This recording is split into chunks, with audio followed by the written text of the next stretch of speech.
and he's 35, 40 yards, but my scope is turned up on full power. So all I can see is hair, and I'm so freaked out that I just kind of start unloading bullets. Like I wish I had a less graphic way to say it, but I did. I wound up shooting 7 times, hitting the deer 5. There was no chance he was ever going to go anywhere, but I was like so freaked out and excited and insane that, yeah, that's what happened. That was my very first deer, but it was this incredible, very mature 6.5-year-old whitetail that kind of lives in legend where I'm from when I was a 13-year-old kid.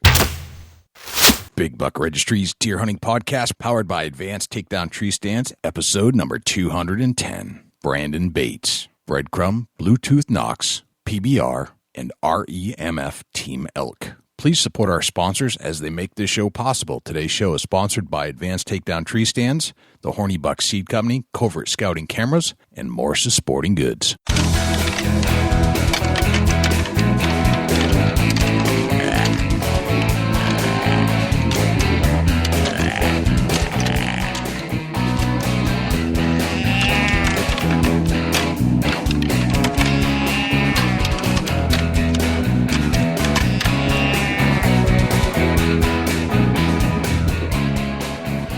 Big Buck Registry is a virtual museum of hunting stories. We preserve a piece of Americana by interviewing and recording hunters about their hunts and experiences from across the country. And who knows, maybe we'll learn a thing or two along the way that'll help us take our hunt to the next level. Hey, this is Adam Hayes from Team 200 and themoonguide.com, and you're about to push play on one of my favorite podcasts, Big Buck Registry. Hi, my name is Joe Donito. I'm one of the Adirondack trackers at adktrackers.com, and you're about to listen to my favorite podcast, Big Buck Registry. This is John Eberhardt. I've been hunting out of a saddle since 1981. I'm about to listen to my favorite podcast, Big Buck Registry, deer hunting podcast. Hello, fellow predators. My name is Jay, and for Dusty Phillips and Jim Keller and the entire staff here at the Big Buck Registry, I'd like to say welcome to Big Buck Registry headquarters. I'm sitting here in the podcast studio spooling up another interview for you this week, and this week's guest is very interesting. His name is Brandon Bates, and he's one of the co-owners of the Breadcrumb company that made that Bluetooth trackable nock video that you may have seen. And we're going to get into his entire story. He's actually a very interesting person. He's a hardcore hunter, diehard conservationist, but also is an entrepreneur. So we're going to get into all that in just a second. But we do have a couple of housekeeping items. One is the podcast awards. If you would, please go to bigbuckregistry.com/podcast awards. And you'll have the opportunity to nominate this show for the fan favorite podcast of the year. And we're looking for some support. So if you like the show, please go over there. Also, if you like this show and you are an iTunes user, if you have an Apple iPhone and you're listening to the show on the podcast app, would you please leave us a review? We know there are a lot of podcast listeners out there, and we know there are a lot of iTunes users out there, but we'd like to see some more reviews so we can curtail our content as you would like to see it. Also, we're still running the harness program. We are out of harnesses. We do have a few people that have written in and said that they need some. So if you have a harness that came in a tree stand that you just got and you're not going to use that harness, please email me, jay@bigbuckregistry.com, and we'll give you some instructions on how you can either get that harness to that person or you can send it to us and we'll send it out. So you've probably seen that video, the one with the Bluetooth trackable nock. The invention featured in that video leaves you saying, why didn't I think of that? Brandon Bates, the arena voice of the professional bull riders and host of RMEF Team Elk on the Outdoor Channel, is also co-owner of Breadcrumb, the company behind the Bluetooth trackable nock technology. It takes more than a good idea to bring a product to market. It takes money, patience, time, and a good plan. Brandon, who says he prefers to stay out of the spotlight, is a television show host, a PBR arena announcer, has spent many hours hunting the West with the likes of Cam Haines, but is also an adventurous entrepreneur, hardcore hunter, and diehard conservationist. Brandon's going to share his story in just a moment, but before we get there, let's turn to Jim Keller with the Deer News. For the Big Buck Registry, this is Jim Keller with the Deer News. Our first story this week, suspicious deer discovered in Elk County, Pennsylvania. This story was originally featured on the Gant News website. The Pennsylvania Game Commission today announced 2 free-ranging deer were euthanized on the evening of July 26 in Ridgeway Township in Elk County. The deer were discovered about 20 miles north of Disease Management Area 3 within the Commonwealth's elk management area. Both deer had identification tags in their ears indicating they were at one time part of a captive herd. The Department of Agriculture manages deer farming operations in the Commonwealth. The Commission has launched an investigation and will work with the Department of Agriculture to determine ownership of these deer and to ascertain whether they escaped a facility or were intentionally released into the wild. The deer are currently being examined by the Commission's wildlife veterinarian, who will conduct an initial test to determine whether either deer was infected with chronic wasting disease, said Wayne LaRoche, the Commission's special assistant for CWD response. The discovery of deer from a captive herd in the wild raises significant concerns as the Commission attempts to combat the expansion of CWD. This is disturbing news following the discovery of a CWD-positive wild deer earlier this month in DMA3, LaRoche said. With the Department of Agriculture's assistance, we will do all in our power to sort out what happened quickly and take appropriate action. If you have seen these deer in recent days or know from where they might have been originated, please contact the Game Commission's North Central office at 570-398-4744 or 570-398-4745. New law allows urban deer taking, donating venison to food banks. This story was originally featured on the Ashland Daily Tidings website and was reported by John Darling. While the Oregon State Legislature has passed a bill to set up a 12-year pilot program for the taking or euthanizing of excess urban deer, Ashland, Oregon Mayor John Stromberg says such an action doesn't work and the city isn't going to do it. Governor Kate Brown signed Senate Bill 373, which requires the State Fish and Wildlife Commission to adopt a pilot program for urban deer population control into law on June 14th, after it passed both the House and Senate by overwhelming margins. It takes effect January 1st.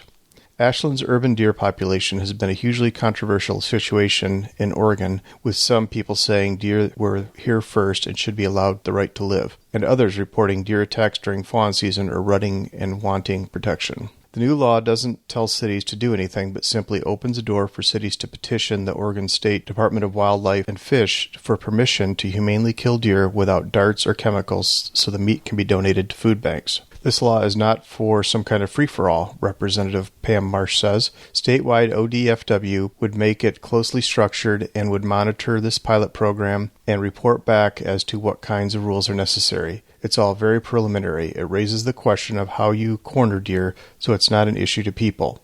It would have to be organized in a way that people can accept it, and I don't know if that can be done. Fawns collared as part of 5-year CWD study. This story was originally featured on the Wisconsin Public Radio website and was written by Danielle Kading.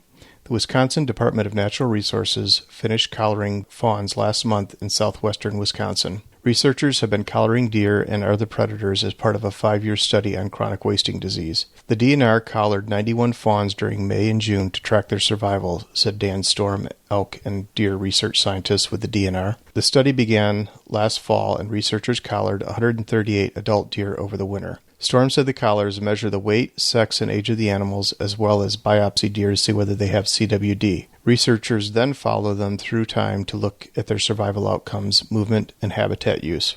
A dozen deer tested positive for CWD out of 122 that were sampled over the winter. That's not too out of line with what we expected. That's about 10% of our sample, so that's certainly not surprising, Storm said. He said the study is the first of its kind to examine deer mortality in a herd with CWD in the Midwest. The study covers parts of Iowa, Dane, and Grant counties that have both a high and low prevalence of CWD. Storm said they plan to collar 30 bobcats and coyotes this fall. Predators kill deer, especially newborn deer, he said. Even though the impetus of the project is to look at chronic wasting disease, we're trying to look at the deer population holistically and look at all the major potential factors that may affect deer populations. Storm said researchers aim to catch and collar 200 deer this winter. An update on the study will be presented to the Natural Resources Board at its August meeting. That concludes this week's edition of the Big Buck Registry Deer News. For links to the stories featured this week, please check our show notes at www.bigbuckregistry.com. If you have any ideas for future topics or have any questions about any of these topics, please email me at jim@bigbuckregistry.com. For the Big Buck Registry, this is Jim Keller with the Deer News. Well, thanks to Jim Keller with the Deer News. Without further ado, here is Brandon Bates. Brandon Bates, welcome to the Big Buck Registry's Deer Hunting Podcast. How are you, my friend? I'm good, man. I'm really good. Really busy. Yeah. With some of this new stuff we'll talk about later. But yeah, I'm fantastic. It seems like you're busy. I know. I think you have another something to do right after this, so we'll try to get through as much content as we can in an hour. Yeah, no, it's a good busy. I think there's so many hunters, people out there, and guys like me that are just normal guys that, we want to work in the outdoor space, and we want to create something, or create a space, or create a podcast, like for you, example, anything that kind of keeps us connected and tied to the outdoors. So that's what's consuming me right now. So that's a really good thing.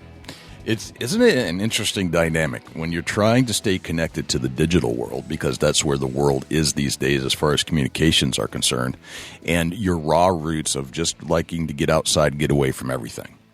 Isn't it an interesting pull in two different directions? It's a very interesting pull. In fact, like right before we came on, you and I were having a brief conversation, and I just told you, I was like, I'm really envious of your podcast, because I've always wanted to do that, but I've just never had the commitment, and I just don't know that I'm smart enough, and that I don't have the time and whatnot. And you and I, we haven't really talked too much about background, but so I've been the voice and announcer of the Professional Bull Riders Tour for 15 years. Is that right? No kidding. Yeah. So I announced my first PBR event whenever I was 22, and I'm 38 now, and so they just kind of hooked it up, and that's been my job for that many years.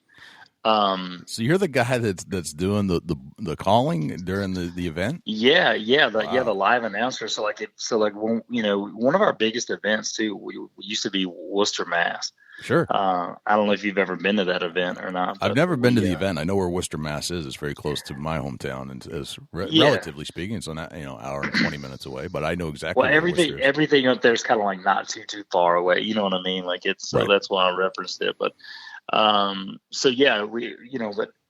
I've been the voice of the PBR for so long, so I've had a great platform. I felt like to do a podcast or do something like that, and I just can't. I don't know, man. Like I'm just not good enough. Maybe I'm too cynical. I think you're just fine. I think you'd be very good at it. But as you mentioned, there is a time commitment that nobody's prepared for. So that's right. You said that I was intelligent. That's questionable. But it's the intelligence part. I think you got to figure some stuff out. But definitely the time commitment that's the hard part. But yeah, no, it's being in the outdoor space, man. It's really good, and I'm happy over here. Growing up in Louisiana, that kind of had this affinity for rodeo. Like I loved it, and I wanted to. I should say infatuation. I think infatuation would be the proper word, but I pursued that as a young teenager and rode bulls and was terrible at it. I literally rode bulls because I don't know. Like I was just, I wanted to do that as a kid, and found out by the time I was in my later teens that it was just awful. It was the scariest thing you could ever do. But by that time I was like so ingrained in it that I wound up, and I had this knack for being an announcer, and I started calling like my high school football games and basketball games and things like that. And I was really doing that just to kind of get out of class. But anyway, it kind of spilled over, and I was like, all right, you hate riding bulls. You're terrible at it, but you're really good at that kind of man voice. Why don't you do that? So I picked that up, and the rest was kind of history. I grew up in Louisiana, transferred to Oklahoma by the time I was a junior in high school. And then the rodeo thing kind of took off from there.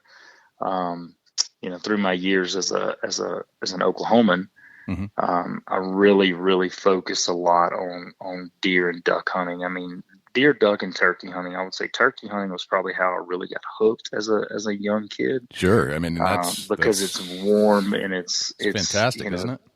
Yeah, you got to worry about snakes, but that's, right. And then, like if you don't duck hunt and you're from Louisiana, they kind of banish you from ever being able to say you're from Louisiana. So I kind of had to pick that up. There was a while there, I think I duck hunted, 60, 65 days a year. Right. I was also broke. I didn't really have a job at that time too. I wasn't exactly Willie Robertson.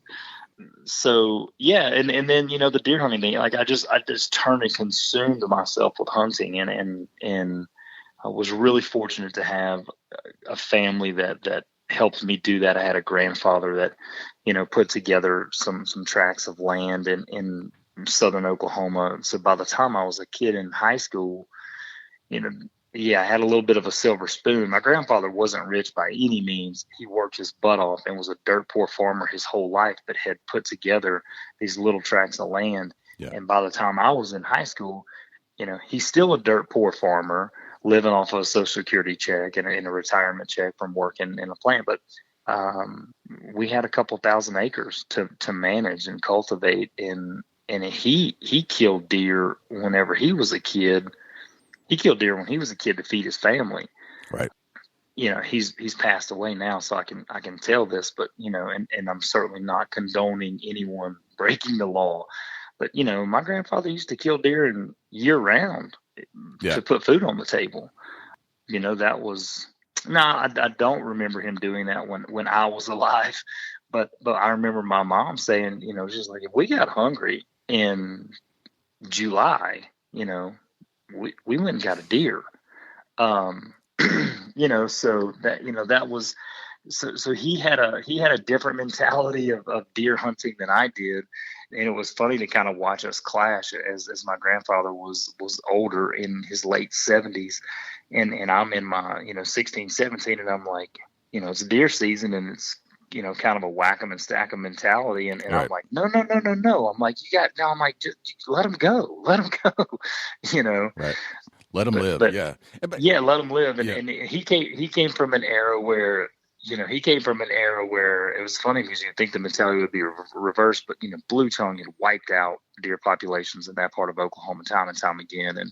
And he remembered people in the 30s and 40s and 50s when they were, a time there were people starving, you know what I mean, in that part of the country. And, absolutely. He would say that, you may not see another deer. So if you do see one, you have to kill it. You know what I mean? That was his thing, because it wasn't about, we're worried about extinction here. He was worried about, the kids not eating. Right. It's a classic question. We're all into conservation, and certainly that has come a long ways in this century and in last century. And we're trying to figure out what is the right methodology. And I think that brown and down thing was around for quite a while, and that probably led to a dwindling of deer populations. But at the same time, even today, if you're faced with the ultimate conservation efforts where you want to have a sustainable resource and keep it at full throttle as high as you can, that means letting deer pass. But if it comes down to feeding your family or the conservation effort, which one wins? I think feeding the family always wins. Yeah, I mean, and God forbid, I hope that it never comes to that in this country again, because our North American model of conservation, I truly hope that people listening to your podcast understand and know what the North American model of conservation is. And if you don't, please go online, Google it, look at it. There's videos that I've done. There's videos that Shane Mahoney's done. Mm-hmm. He was a guy, I'm sure you're probably familiar with Shane Mahoney. Not only are we familiar, but he has been a guest on this show. Yeah, I mean, but what we have in this country right now is unprecedented. And we are the envy of the world when it comes to our conservation model. But let me flip, and I remember so one thing my senior English teacher told me, she said, you do realize that every time you say but, it takes away everything you just said. So remember that too, because she was very right. But if you know what hits the fan and we are fighting for our lives and we're in a full-on out World War III, then feeding the family comes number one. I don't think we're ever going to get there. I really hope we don't get there, at least in our generation, our kids' generations, and whatever. I mean, but regardless, if we did ever get there, thank God for these past few generations for doing what they've done to get us game populations where they're at. Right. Absolutely. It is a model, and it's something that we talk about an awful lot on this show, and that sustainable resource that hunters are an incredible part of. Without the hunters, we don't have the conservation efforts, and this is what the non-hunters don't understand, is that they think it just happens all no problem. If all hunters collapsed and we all gave up our licenses tomorrow, what happens to the population of game? My guess is it completely folds upon itself for various reasons. Let me tell you, I've been to Brazil. I've been to other places in South America, and I've been to other countries around the world. And I bring up Brazil not to sound like a world traveler, but I went down there for some other work stuff, and I remember driving for 9 hours on a pretty incredible highway. No potholes, nice infrastructure. I like Brazil. And I remember driving with a buddy of mine and looking around on both sides of the road. I'm like, dude, I haven't seen an animal. He's like, oh, we don't have them. And I'm like, what do you mean? He's like, well, we don't really have, the hunting infrastructure and the laws that you guys have, and it was, you could just see it. It was I'm driving by the most incredible fields and crops and things and wooded areas and like this perfect habitat for any type of deer or stag or whatever. Right. And I never saw anything, and that's why. It's because it's not a big part of their culture. Now Argentina's different, but that, like, some parts of Brazil is a big country, but there's places like that where they don't have that type of infrastructure. And let me tell you, it just goes away. If you don't have it, it goes away. And like you said, you're right. Hunters are.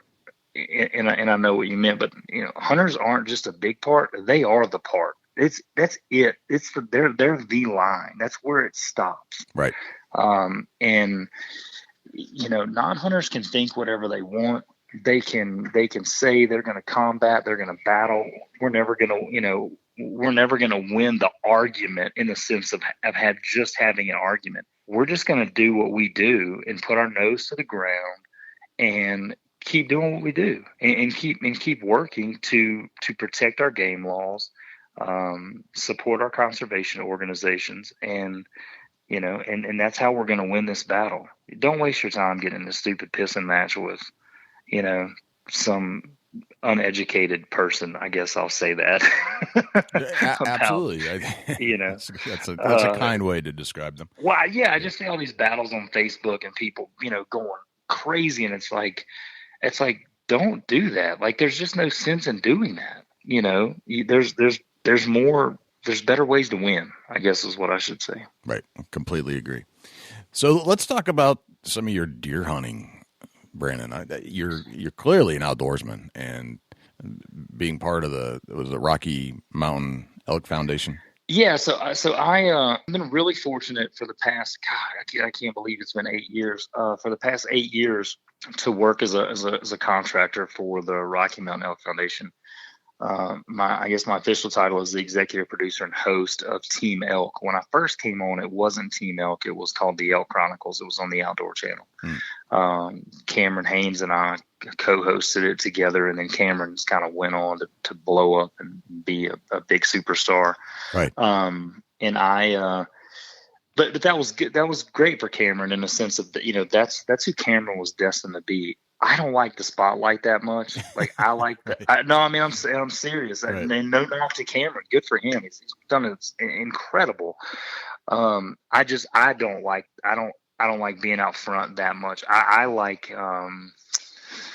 being out front enough to make it work for me and my family, but at the same time, I really love to push people and organizations forward. And I don't say that to sound like, I'm this, Robin Hood. I'm just saying it in the sense of, I really genuinely do like to help people, and I genuinely like to help, conservation organizations. I'm a member of a few, and I really, really enjoy that. So I host their TV show and have kind of been responsible for kind of coming in and revamping that show. It's now called Team Elk. It airs on the Outdoor Channel, and we also just launched the new network. It's the Elk Network. It's the elknetwork.org, and you can go to rmef.org as well to find it there. But it's where we host and we put up all of our previous TV content and stuff there.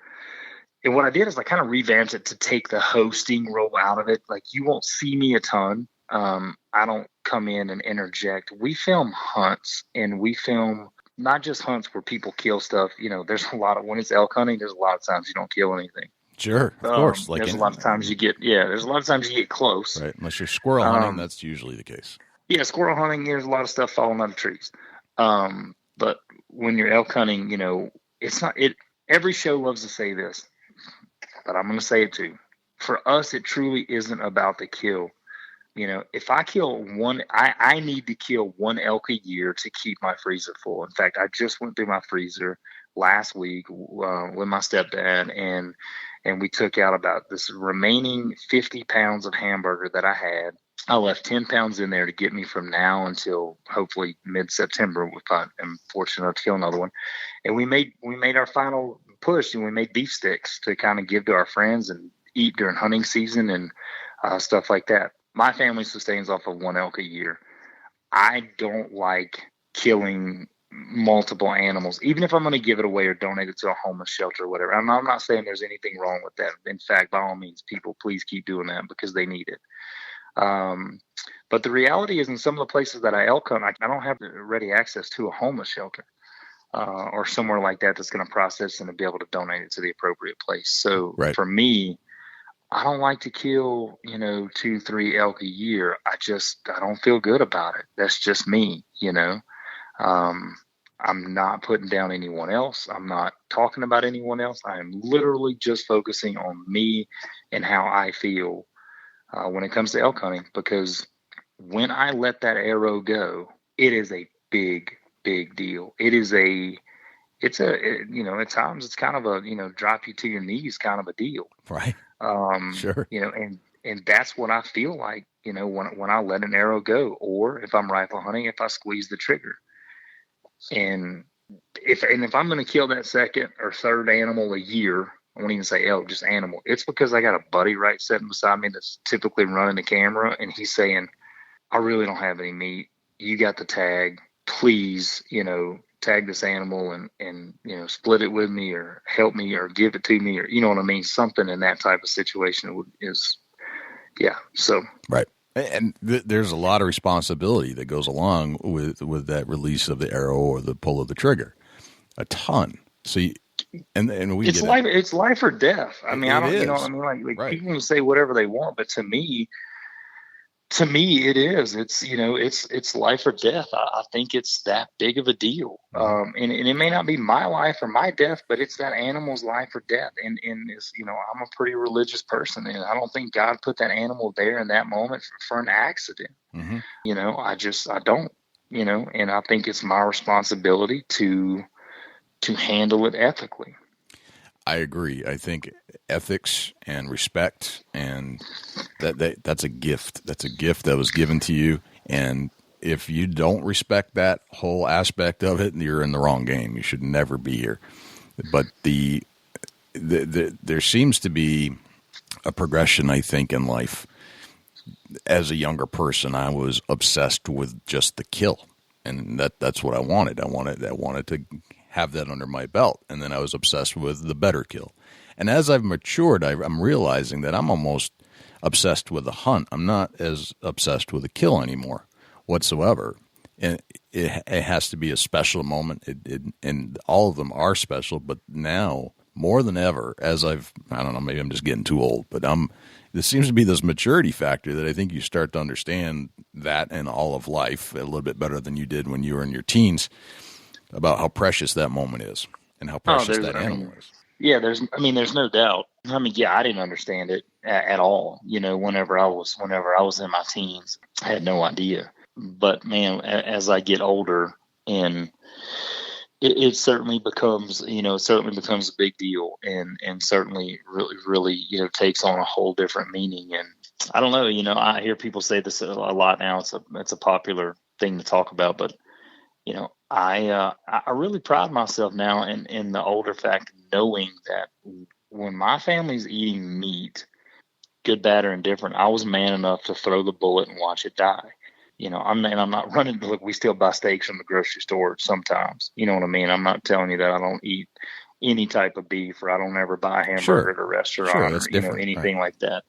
But for the majority, I love that hunter and gatherer mentality of knowing that I'm going out for hunting season and I'm bringing back meat to last the family for a year. And my wife appreciates it. My kids appreciate it. It's a super special thing. I completely agree. And it's an ultimate when you know that you had this full experience, this hunter-gatherer mentality, and I have a hard time understanding people criticizing our methodologies and our way of life when they've never done that themselves. If they've tried it and dislike it, that's fine. But to say that our lifestyle is worse or not acceptable is just completely out of place. You're right, but I'm going to say something that could draw some criticism here. I'm going to go and I know Shane Mahoney, so I'm going to go a little Shane Mahoney on you for a second. We've done it to ourselves. We've done it to ourselves because we plaster these pictures of these dead animals with tongues hanging out and arrows sticking through them and blood running down their side, and we push them on social media like it's like we're some mid-century barbarian. I'm not talking bad about people but if you want people to view you as a respectable, caring, loving person that cares about the animals they pursue, and we all do, regardless of our trophy shots. And hey, guess what, folks? I take trophy pictures too. I have in the past. Mm-hmm. I'm a part of that. So when I say we've done it to ourselves, I'm jumping in the pool with you. But at some point in time, like if we're going to protect this way of life and if we're going to protect what we're doing, like we're going to have to think differently. And we're literally going to have to go to that space in that conversation about organic table fare and that conversation like we just had about the hunter and gatherer mentality. And it's going to have to stop being about the trophy so much. And that's, Shane gave a speech earlier this year, and I'm literally like just super in awe of that dude. Like he's such a visionary and understands, kind of conservation on a whole nother level.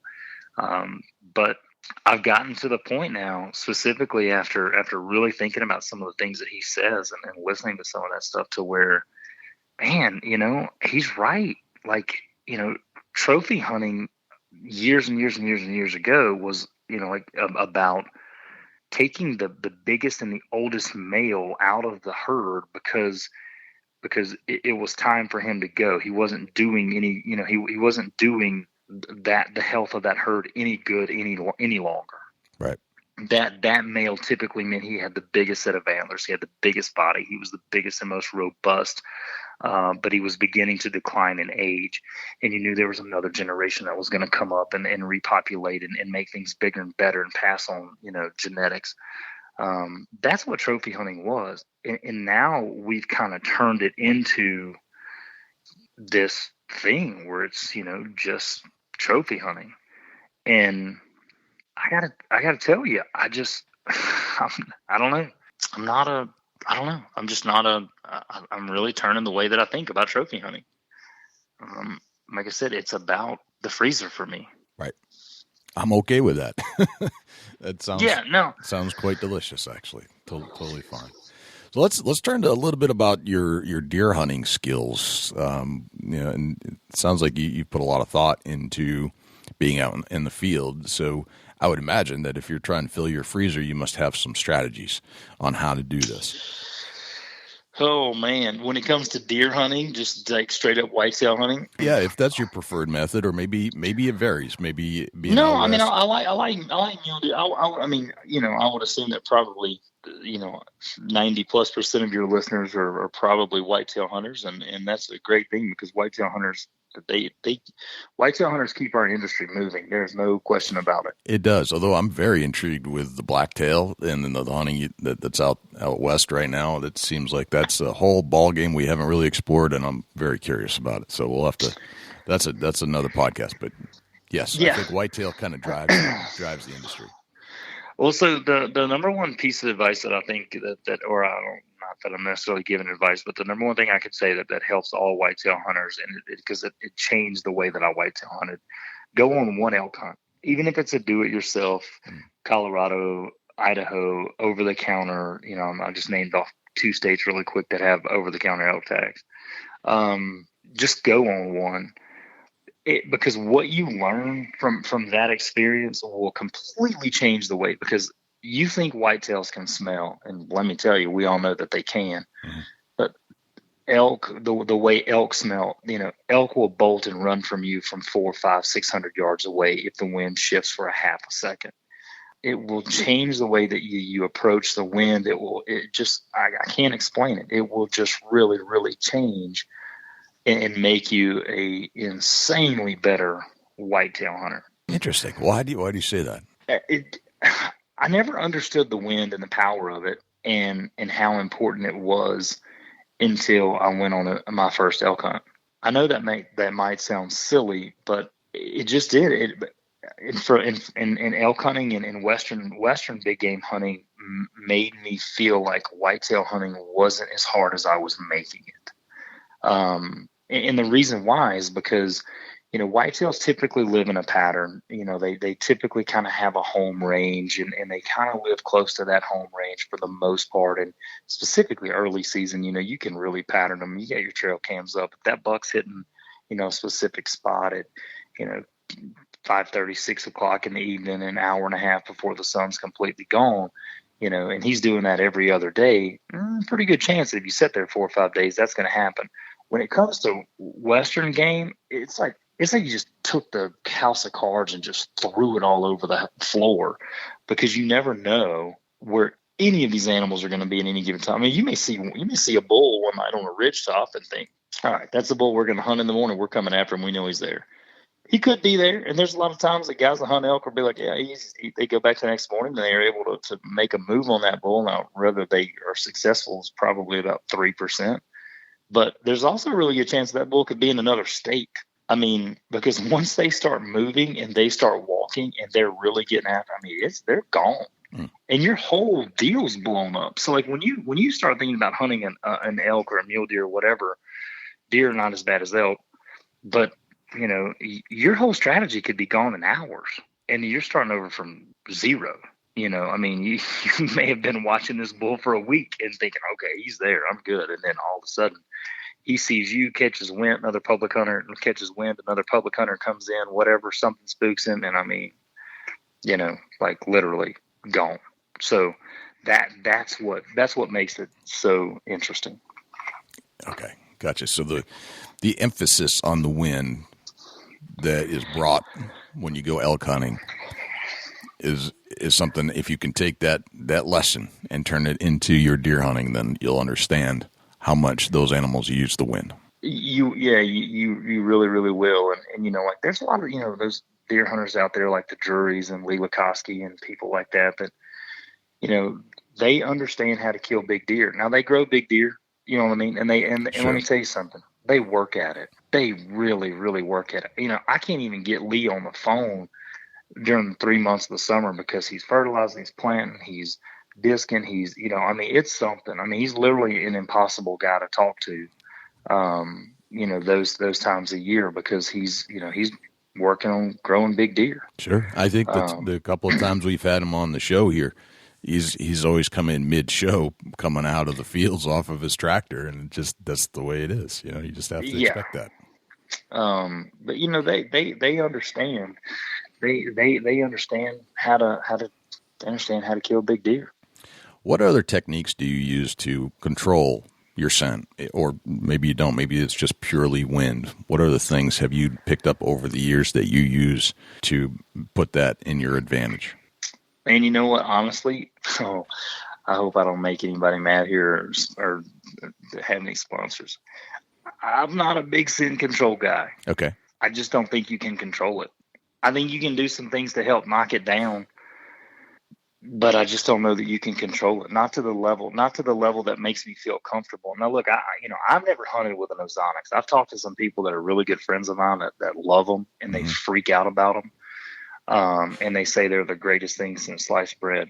I've never been someone to be able to find anything that maybe I just stink. I don't know. So you're not obsessed with it like half the country is what you're saying. No, I'm not obsessed with it like half the country is. I think, pick the wind. If you have the option. Now look, not everybody has this option. I understand that. You know what I mean? There's those, there's our 9-to-5 weekend warriors that are hunting public land, and God bless you, because you really are the salt of what we do here, and you matter more than, it's one thing for all of us to be on TV or to be on the podcast or to be, on YouTube or, whatever, but that's not the majority of people out there hunting. The majority of people out there hunting are hunting public land, and they're grinding it out, and that's really cool. And my point getting to that is they may only have one set, but if you really want to try to fool a mature deer, and you have one set and the wind's blowing in the direction, that buck's bedding, and you've got trail cam pictures of him or whatever, don't try it, because you're just going to run him out of the country. That's probably one of my biggest strategies of anything is minimal in and out. Play the wind, use it to your advantage. If the wind is bad that day, just get out of there. I mean, pretty much any part of the country that we live in, we know where the dominant wind is going to be coming from during deer season. If you're in the South, pretty good chance that for most of your archery season or whatever, it's going to be coming, out of the South. If you're more northern, where those cold fronts have started to dip down, then your predominant wind may be coming out of the north at that point in time. Set your stands up according to that. Right. And when you have a bad wind, just don't do it. Watch football. That's a good point. Whereas we say in the North, wait for the snow, then you're all good. Yeah. Right. So let's talk about some of your other adventures. You've specifically breadcrumbs. Are you more of an archer, or are you a gun hunter? Man, I'm a hunter. I don't like to divide the two. And I really want to talk about my product, but I was trying to find this, and I wanted to bring this up. You asked me about what's one of my, and you may know this guy. I've never met him. I was trying to find this book in my office while you were asking me about deer hunting strategy. One of the books that changed my life in the way that I shouldn't say changed my life as a deer hunter, specifically as a whitetail hunter. Yeah. Was a book called Bow Hunting Whitetails. I think his name is Eberhard. John Eberhard. Bow Hunting Pressured Whitetails was actually the name of the book. And John was the one that wrote Bow Hunting Pressured Whitetails. Ironically, I interviewed John yesterday. Are you serious? I swear to God. That's so crazy. So, well, I would love to tell him, as a teenager, his book changed the way that I looked at whitetail hunting, and here's why. The reason that it did, and the reason that I'm telling, and I, like I said, I've never even met John, but the reason that book, and the reason that I think every whitetail hunter should read it, is because this is a guy that killed big bucks in a place that has more deer hunters per capita than any other state. And he absolutely would grind it out and get it done. And some of his methods were so unorthodox. I mean, he's using tree slings at 25 feet in the air, and talked about getting into his stand 2.5 hours before daylight, just to sit there and let things calm down. And what it came down to for me as I read that book, and I'm like, if you really want to be a big buck deer hunter, and you're after that the most mature buck on your property, which I agree you should be, you got to go the extra mile, got to grind it out, put in the work, because that's what it's going to take. So true. So that book, yeah. So the Bow Hunting Pressured Whitetails by John Eberhard was a book that if you want to change the way you think as a whitetail hunter, and if you're a public land do-it-yourself kind of whitetail hunter, that's a book. It's old. You got to read it though. Right. So great. Yeah. So let's talk about great advice. So let's. So we talked a little bit about how the social media aspects and being involved in the way the world works these days connect is the exact antithesis to us being or wanting to be in the woods and being as far away from that as we can. Yet there, it's like east meets west, north meets south kind of stuff. But there's always a meeting somewhere. And I think what you've done with this new technology that we're going to talk about in a second is kind of one of those things, and it's fascinating. So let's talk about breadcrumbs. Yeah, so I just looked and saw what time it was, so don't worry. I'll just clock. I didn't realize we'd already been talking 45 minutes. I know, it's crazy, isn't it? It goes so fast. Yeah, I felt like we were still just in the warm-up. Right. It feels like that. My team of partners, fellow outdoorsmen, guys got together, and we really thought that there should be a way to help people find lost arrows, because we all lose arrows all the time, in tall grass, under the ground, or in our neighbor's pasture, or, whatever. I mean, we just, lose arrows all the time. And a buddy of mine were talking. In fact, we were on a hunt together, and he's like, what if we created this company and we really went after it, and we created a Bluetooth nock? And we're like, that sounds brilliant, and we knew that other people had thought about it, or we at least assumed. That was probably the biggest challenge for us for the 2 years that we went to engineering, developed and pooled our money together to make this happen, was that we just knew that there was no way that someone wasn't going to come out with this before we could. So I can't tell you how many Google searches I've done, like Bluetooth nock, Bluetooth nock, Bluetooth nock. And we obviously had our attorneys, and in fact, that's what cost our business so much money, was, our attorneys and our intellectual property process to make sure we were protected and all that stuff. But still, no one did. No one came out with it. And we were lucky enough to get far enough down the road in our engineering process. And here we are. We're kind of opened up for pre-sales, but we've created a Bluetooth trackable nock, and it's really designed to help people find their arrow. I don't want people, and people will, or I shouldn't put them in that box, but I think people will think that this is an animal tracker, or that we built something to help you specifically find your animal. Number one, the arrow rarely stays in, or the nock rather rarely stays in. You may lodge a broadhead or something, but that part of the arrow shaft will typically break off. And I want you to be able to find that part of the arrow that broke off, because if you can do that, then that gives you your first big corner piece of the puzzle to being able to put the rest of the puzzle together. Right. You may be off of a blood trail. You may not, but this nock and this ability for you to find your arrow can put you back on the blood trail, or at least put you in the area where that animal was. But honestly, 95%, that's a 5% scenario. 95% of the time, this is going to keep you from losing your arrows when you're practicing, or when you're at a 3D shoot, or when you do decide to have enough confidence to take a 100-yard shot for practice purposes only. Right. Because I practice at that range all the time, just so I don't have to, freak out and have this crazy anticipation over a 30 or 40-yard shot. But when I'm practicing at 100 yards, I miss, right. and sure. When I miss, I want my arrows back. Right. So that's the 95% of what this product is. It's I think the ATA said there's 9 million archers in America. It's a lot of lost arrows. As technology advances, I felt like we should have been able to create something by now that helps people not lose all of those arrows. Right. That's the Breadcrumb. So the company's Breadcrumb. It's the Breadcrumb LLC. The website's breadcrumbtech.com. And we have a number of products. We have 2 available for pre-sale right now, because we're right at the finish line. We didn't want to do a traditional Kickstarter in a sense. We knew we were close enough to the finish line. Once we got to about that 90-day window, we knew we were going to be able to ship late fall, winter of 2017, this year. We knew we were going to be able to ship in the late fall, winter of this year. So that's kind of, once we got to that point, that's when we're like, all right, we're good enough to now offer these for pre-sale, which would help us get a full database on our customer and our consumer and the demand. So that's why we did it that way, which is a little unconventional in the outdoor space. In the technology space, in the world of Kickstarter, there's 10,000 Kickstarters starting every day that do it this way. But in the outdoor space, it's a little unconventional, but we're offering, we set a super limited quantity for the first, or we call early adopters.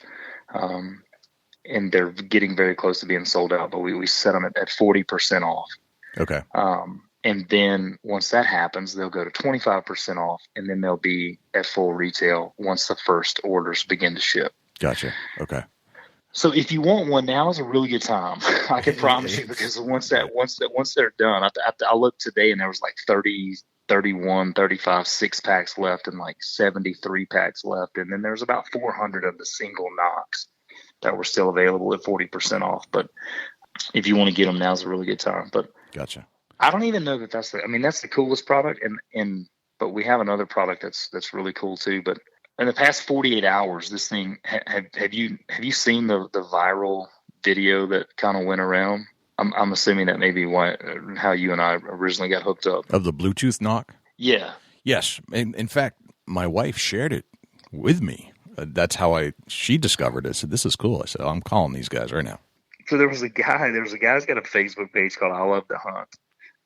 Nice guy. Right. I wound up reaching out to him. You may know, I don't know, you may know that page, but he kind of condenses it and gets it to more like 30 seconds or something like that in his version of it. He posted on his Facebook page. It's got like 170,000 likes or something like that. I mean, so, medium, like nice page. And he sends me a direct message and says, hey, I just posted your video and you had 300 shares in 10 minutes. He's like, you better hang on. And I'm like, okay, that's cool, great, awesome, whatever. Well, in 36 hours now 36 hours later, it's about to eclipse 7 million views and 147,000 shares currently. Wow. So it's just been all of a sudden, it's like, we felt like we had a really good idea that would help the everyday archer. But I don't know that we really thought that it would do this. So super excited about it. I really do think that it's going to be a great tool for archers to use and to be able to recover their arrows. And like I said, give you the opportunity to recover your animal once it gets you back on that blood trail. Am I going to tell you that there's not going to be the oddball situation where you may find your animal with this device if your Nock was fortunate enough to stay in? Yeah, but I'm going to put it in the 1% category because it's just not designed to do that. It's designed to operate like your normal arrow Nock, except you have the ability to find it. So if you're a pro at getting Nocks to stay in animals after you've shot them, you're doing something that I have no idea how in the world you're doing it. Good luck, though. I mean, that's either it's a pass through or it trails for a little while, then gets knocked out. And breaks off. Right. Yeah, that's exactly right. So how does it work as far as you put the Nock on your arrow like you would any supplement Nock? Yeah, you do. Yeah, just like your typical lighted Nock now. Okay. You just they're all custom molded and fitted to fit. Right now we have the 3 most popular sizes of Nocks. We're really, really close to being able to offer our X Nock for pre-sale as well. There's kind of a line there that we know that we have enough confidence to say, okay, we feel like this is close enough, and we know that it's going to be able to go to market, and that we're happy and comfortable with consumer consumption before we would offer something for pre-sale. So we're that close with the X Nock. And then our crossbow bolt Nocks, we're really close. That's the 2 biggest questions we get right now. Where's your X Nock and where's your crossbow? I can't believe how many crossbow hunters are out there. I mean, I knew, but man, there's a lot. There are a lot. What about the technology itself? Like if you're trying to interact and find the Nock, how does that work with your phone?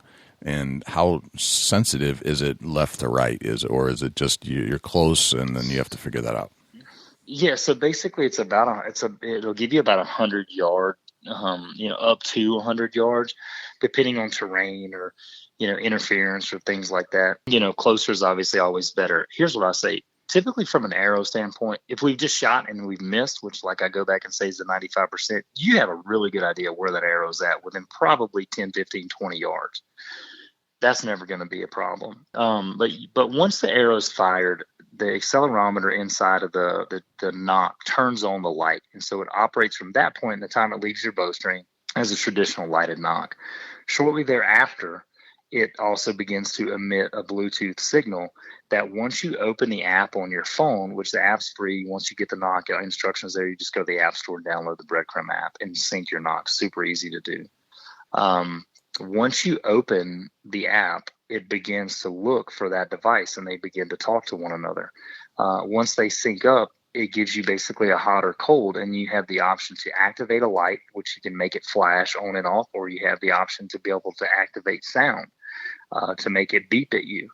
Yeah, and one of the coolest things about it is it also has a search party function. So let's say me, you, and 3 or 4 other buddies are in hunting camp together, and you just shot the buck of a lifetime. You come back to me and you're like, hey, Brandon, like I just shot this incredible deer, and my penetration wasn't that great, and I watched him run off with the arrow in him. I don't know how far he went, but I didn't want to push him, and I want to let it set for a few hours.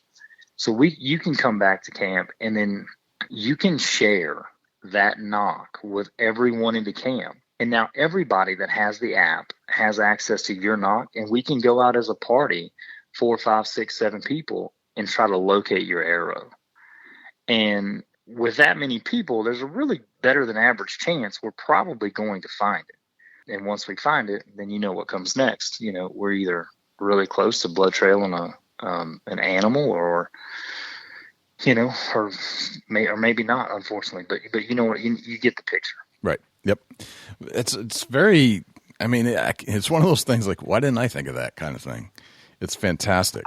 I think a lot of people did. I mean, I really, let me tell you, I think a lot of people did. I think a lot of people were smart enough to think about it. But let me just tell all those people, it was a hell of a lot more expensive than you thought it was to get it this far.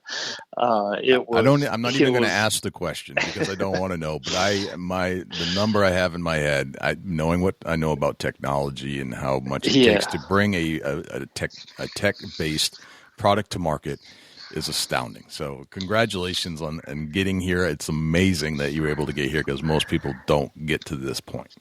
Well, thank you for that. And before we wrap up, though, the one thing, and I necessarily don't want to turn your podcast into a product pitch, but kind of like I told about the book, about Eberhardt's book, the other product that we have that right now, the Nock has kind of the love appeal, for lack of better terms. That's the one that everybody's going crazy about. It's viral on the internet. But they're overlooking the big brother, and the big brother to that product is the location marker. So we worked with a team that had a very successful Bluetooth technology company already functioning. We created the first of its kind real long-range Bluetooth tracker. It has 2 AAA batteries, works for, we say up to 100 yards. I know from testing it's farther than that, but just to be safe because of interference and whatnot, we're comfortable to say up to 150 yards. But this thing has 5 super bright LEDs in it and a very loud audible beep. But to go on your backpack, your fishing pack, your deer stand, your ground blind, your whatever, and that goes back to, like I was saying about Eberhardt's book, you want to walk into your deer stand 2 hours before, but you're kind of sure you know where it's at, and you do know where it's at in the daytime, but at 4 a.m., it's a different ball game. You go stumbling around in the dark, and then, you can press a button on your phone when you get within inside of 150 yards, press a button, make it flash at you one time, and show you exactly where it's at.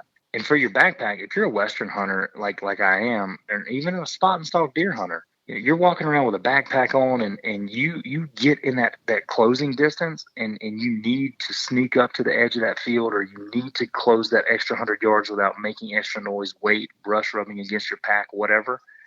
I never take my pack off because I'm always scared I'm going to lose it, because when I try to come back to it, it's now camouflaged and blended in. It's like I hid my pack from myself. Now with this thing, you can do that. You can come back successfully to your pack, and for what they cost, my pack sometimes has $3,000 and $4,000 worth of gear in it. There's just no sense in not having one, linked to your backpack. So the location marker is as cool of a product as, and it truly is kind of a must-have. I mean, it's the Nock is fun and jazzy, and everybody loves to talk about it because it is a really cool product and it's going to help archers. But if you want something that's going to help everybody, the location marker is the thing. Right. I'm fascinated by both your products. You know, we're a super group of good guys that have great ethics. And, you know, for people out there that, you know, we've got a few of the negative comments. You're teaching kids not to track and blah, you know, I'm like, we're not doing that. Like, that's not our intent. Our intent is to help you not lose another arrow. And we don't want this to be an animal tracker. And we really hope and pray that people don't use it that way, because that's just not an ethical way to think. But, you know, like I've talked to a few people about it that are really close to me, and they're like, look, you got to kind of shed water in the sense of people that are going to take unethical shots are going to take unethical shots regardless of what you give them. Right. You know? Right. So. Gotcha. Yeah, we're excited. I'm very excited for you. And I hope you just absolutely go gangbusters with this product. If the virility of the video is an indicator of what the sales will be like, it should be a good thing. I hope you're right. Yeah. Because we got a lot of money to make up. I'm sure you do. So let's, Brandon, before we got talking, I asked you to think of a memorable deer hunt. Oh, yeah. I thought you were going to give me the 10 rapid fire questions. We're getting there. Okay. So memorable deer hunt. My most memorable deer hunt really was kind of the one that solidified me as a deer hunter, which I know it's easy for everybody to talk about their first deer, but I'll try to make this as quick as I can. Man, I was 12 years old, November 23rd, 1992. Wow. Okay. I did not want to, in fact, I'm sorry, I was 13. I did not want to get out of bed that morning. The sun had already came up. I had slept in a little bit late. It was probably 7:15 when my cousin was supposed to go to this specific spot, but my cousin, female young lady, she slept in. Her mom, my aunt, who was also an avid hunter, came to my bedroom and woke up and said, "Your cousin's not going to that deer stand. I'm going. I'm leaving right now. You got 5 minutes to get ready." And I'm like, and she's kind of a bulldog anyway. So I was grouchy about it. Got up, finally threw my clothes on. I'm like, I'm wasting my time. Sun's already up. There's just no way this is going to work.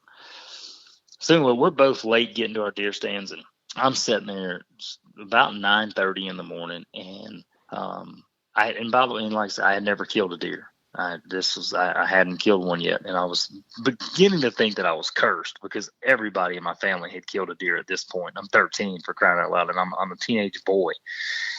So anyway, I'm sitting in the stand. I'm playing with sticks. I'm bored out of my mind. It's 9:30 in the morning, and I'm like, just come get me already. I'm like, let's go eat breakfast. I'm ready to go. This doe comes squirting past me and kind of moving out there pretty fast, and I don't know what I was doing with my scope because I had somehow managed to turn it up to like 9, and this doe's like 35, 40 yards from me. Right. So I just kind of throw my scope up to look at her, and I see something move behind me, and here's this buck that's chasing her, and he's not just any buck. Like, he's the buck. I mean, he's 26 inches wide, straight typical 10, 6-inch bases. I mean, he's a typical, he's your Glendale with a super wide spread, 165-inch whitetail. And at this time in Oklahoma, really unheard of. You just didn't see many deer like that. And this deer comes up and gets out there, and he's 35, 40 yards. But my scope is turned up on full power, so all I can see is hair. And I'm so freaked out that I just kind of start unloading bullets. Like, I wish I had a less graphic way to say it, but I did. I wound up shooting 7 times, hitting the deer 5. There was no chance he was ever going to go anywhere. But I was like so freaked out and excited and insane that, yeah, that's what happened. That was my very first deer, but it was this incredible, very mature 6.5-year-old whitetail that kind of lives in legend where I'm from when I was a 13-year-old kid. Wow. So point of the story is just go, because sometimes, sometimes we think ourselves to death. You know what I mean? Sometimes we think that it's like, I didn't get there early enough, or I didn't do this, or, And I know I'm the one talking about don't hunt if the wind's wrong. And now here I am 30 minutes later saying, just go, just get out, because you just don't know. I don't know where the wind was blowing that morning. It was the rut, though. Nothing mattered. You know what I mean? Right. The rut is a whole different ballgame. Yeah. So anyway, that was my deer story. Great story, man. Fantastic. I love it. Very good. Let's transition over to the 10 rapid fire questions. Okay. All right. I didn't prep you for these. And nope, I have no idea. I really am nervous, actually. I have perfect. No idea that's exactly the attitude we like to, an emotion we like to get out of these just before we start. Excellent. All right. So what's your number one hunting tip of all time? Hunt the wind. Okay. We all have these items that we like to have with us when we go hunting, other than your weapon. And it drives us crazy if we don't have it with us. What's that one thing for you? A moon phase watch. That's a good one. We haven't had that answer before. That's very cool. All right. What's your biggest pet peeve in life? Oh my gosh. Bad drivers. Very common answer. Very common answer. All right. How old are you today, Brandon? 38. 38. What would you tell the 16-year-old Brandon Bates, knowing what you know today about life? Invest in real estate. Invest in real estate. Very interesting. Gotcha. All right. You meet a stranger at a hunting convention somewhere in the world. They come up to you and you have a conversation. They ask you what you do for a living. What do you tell them? Oh, I tell them that I'm usually tell them I'm a sportscaster. Okay. Gotcha. Very nice. What did you have for breakfast this morning? I haven't had breakfast yet. 1 cup of coffee. 1 cup of coffee. All right. You can have your own billboard on the side of a highway. It's a blank canvas. You can start from scratch. What would you put on it? Oh my gosh! I could have my own billboard on the same. Oh man, probably something. Probably something Christian. I would say. I just don't know what that would be. But I mean, I would probably, something along the lines of. I think I know what I would say. I would probably put on there that every day is not about you. That's an excellent one. I like that a lot. Very nice. All right. If I say the word successful to you, who's the first person that pops into your head and why? Oh my gosh. I don't have no idea. When you said it and then started thinking like Warren Buffett, like, I mean, and I don't even like him, but that's you the first, said it and like, and person. all I could see was that, that was the first image that came to my head was, but I just, but the problem is like, I don't think that's fair because that just proves like how shallow we are because now it just proves how shallow we are as people, excuse me, or at least me, because like you think, and I see this overweight, super old rich guy as a picture of success just because he has more money than a lot of countries. Well, I guarantee you after the show is over, you'll go back and you'll rethink your most successful person, and then you'll probably start putting some more thought into that, won't you? Without a doubt, yes. I certainly have, since I've asked these questions, like, well, who do I consider successful? And it's not the answer that initially popped into my head anymore. Yeah, I have lots of answers. I have lots of answers of people that I view as successful, he's the most wealthy person. I don't know. That's a terrible answer, but anyway, we did it. Right. That's what it is. But you answered the question. Yeah. Exactly. All right. What's a day in your life look like these days? I mean, it must be crazy. Oh man, a day in my life right now looks like lots of emails, lots of Facebook messages, lots of looking at plane tickets, getting ready to travel, reviewing television shows, doing voiceover work. I mean, it's, having a wife and 2 kids, and I enjoy the most things. Like yesterday, I went grocery shopping, and for that hour and a half, like I really, really enjoyed it because all I thought about was grocery shopping. Sorry, I can appreciate your answer. I understand. Yeah. That makes so much sense to me. All right. And then finally, what's a deer hunting day in your life look like? I assume it's different than the typical day. Deer hunting day for me now, I don't take it so serious. I joke and I say, well, I'm not as mad at them as I was whenever I was in high school, and I wasn't mad at them then. It's just the right. Example. Right. But man, deer hunting day for me is when I get to deer hunt, that's a day that I should be, that's relaxed time. That's time sitting in a deer stand, just thinking about something. And sometimes I may be in a deer stand for 4 or 5 hours and never see anything. And not even realize that, you know what I mean? Because my brain was just running, or I was thinking, and I didn't have to be running my mouth. You know what I mean? I wasn't talking to someone. So deer hunting day to me is a relaxing experience now. Very nice. I love it. Very, very cool. All right. Those are the 10, man. You did a good job. All right. So where can we find more information about you, your products, the things that are coming out? If the people are listening to the show and they want more, where can we go? Well, breadcrumbtech.com is where you can find out about the products. I mean, I'm pretty boring, but you find out more about me on the Elk Network, rmef.org, and you can direct there to the Elk Network as well, which is, we have all of our seasons of Team Elk up, and just a lot of really great things happening there. And if you're interested in the elk hunting and Western big game hunting, so I would certainly direct you to the Rocky Mountain Elk Foundation page. Passionate organization, or I should say organization, that they are passionate, but I'm super passionate about them and about their mission and their conservation mission and what they really do for wildlife and all wildlife. I genuinely don't think there's a better organization out there. So more info about me will lead you to find more info about them, and that to me is what's really important. But the product, breadcrumbtech.com, we have a list of videos there. We have our products, like I said, they're 40% off right now, just for early adopters in this pre-sale format that we're working with. And then very soon they're going to go to 25% off. But now's a good time to jump in there and pick those up. And we have a lot of other really cool products coming with them as well. So I'll keep you in suspense. We'll talk about them again when they show up. But we have some other cool products as well that are right around the corner. So yeah. Very cool. Very, very cool. Excellent, Brandon. This has been an honor and a pleasure to have you on the show.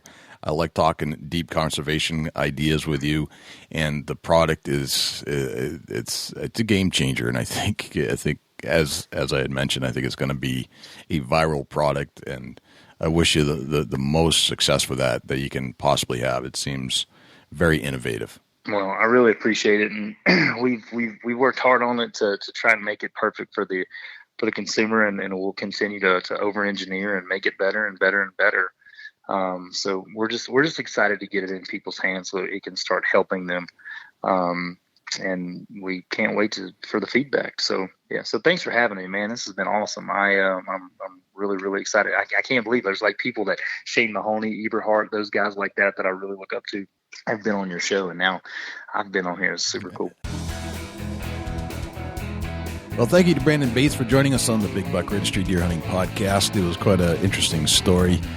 He's very mild-mannered, but the story itself is very interesting. And to think that you can actually bring a product to market in the way he did, I know it takes a lot of time and effort and money and patience, and he was able to put all that together. And to find out, we reached out to him simply because we saw the video, but we learned that Brandon's a really interesting guy. He certainly has an interesting background in the PBR and the professional bull riders arena announcer job, and it was fascinating to learn he's even got a TV show on the Outdoor Channel.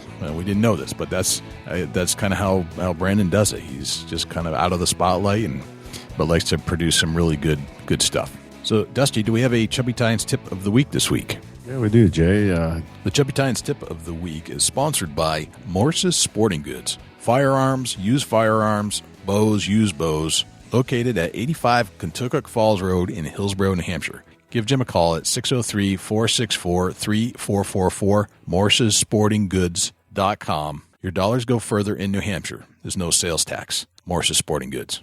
Thinking about hunting season coming up, and a lot of guys park where they can see their truck from their tree stand, and if you're doing that, you know that your deer can see your truck from your tree stand also, whether out in the woods or in the field. You might want to reconsider that, because the deer pick up on when your vehicle is parked in that particular area. And what's that mean when you park there? That means you're in your tree stand. And I don't know how smart the deer are, but just past experiences on my end, if they can see your truck, they're not going to come by your tree stand. That's true. Although sometimes when I'm out on one side of the property, all the deer are standing next to my truck. Yeah, that could happen also. But Most of the time, Jay. I know. Most of the time, if you should at least. If you notify them you're there, they're going to bypass where you're going to. Yeah. I mean, deer are smart. They'll pick up on your patterns. And if you go with your truck and park in that same spot every time, guess what? They're going to figure out that you're coming in shortly after that truck pulls up. That's right. And that's just the way it is. So you got to outthink them. Well, that's great, man. Thanks for that tip of the week. That was fantastic. Thank you to Morse's Sporting Goods for sponsoring the Chubby Tines Tip of the Week.